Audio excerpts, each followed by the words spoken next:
There's something haunting about silence in a house that used to be full. Not the kind of silence you get at night, but the silence that comes from absence, of voices, of footsteps, of life. It was in that silence that Nathan walked.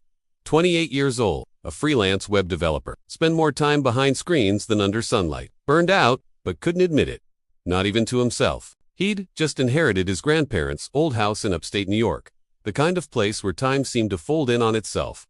Dust lingered like memory. The walls creaked like they were still trying to speak. He was only there to clear it out, sell it, maybe flip it if the market was good. That was the plan. And then he found the clock. It hung crookedly on a cracked blue wall in the living room. Wooden, old-fashioned, no brand name, just two brass hands frozen at 10:23. For some reason, it bothered him. Why that time? He whispered.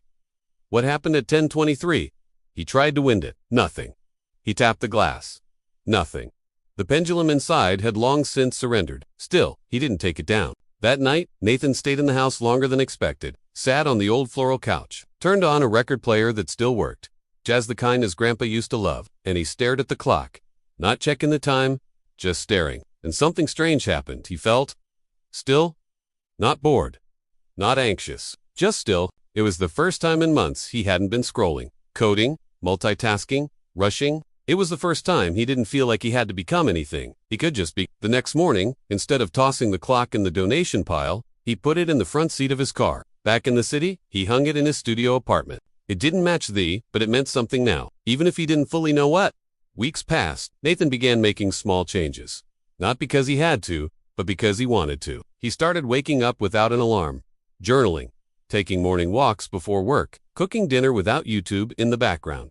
And every time his eyes drifted to the wall, there it was, 10:23. Still, quilonicet became a kind of compass, a reminder that it was okay to stop moving sometimes, that stillness wasn't the enemy, that not every minute had to be monetized. One night, after a long talk with an old friend who'd been struggling with burnout, Nathan said something he hadn't planned. You know, there's this clock in my place that hasn't ticked in decades, and somehow, it keeps me sane. His friend laughed, then paused, then said, That's actually beautiful. Time passed.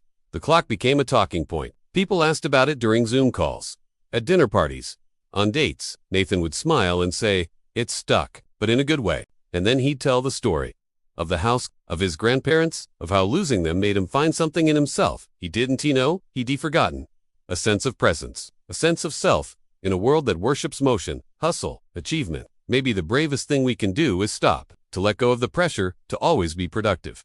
To exist without explanation, to breathe deeply without guilt. Sometimes the most broken things aren't broken at all. They're just done rushing.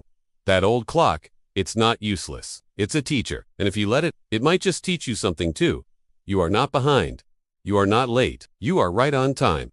Even if everything around you is stopped. If this story made you feel something, pause for a moment and hit that like button. It tells the algorithm people still care about stories that matter. Subscribe to our channel if you want more stories that make you think, breathe, and maybe even change, and comment below. Have you ever had a moment of stillness that changed you, or something old that gave you new meaning? We'd love to hear your story. Until next time, take your time, own your stillness, and keep listening for the quiet things.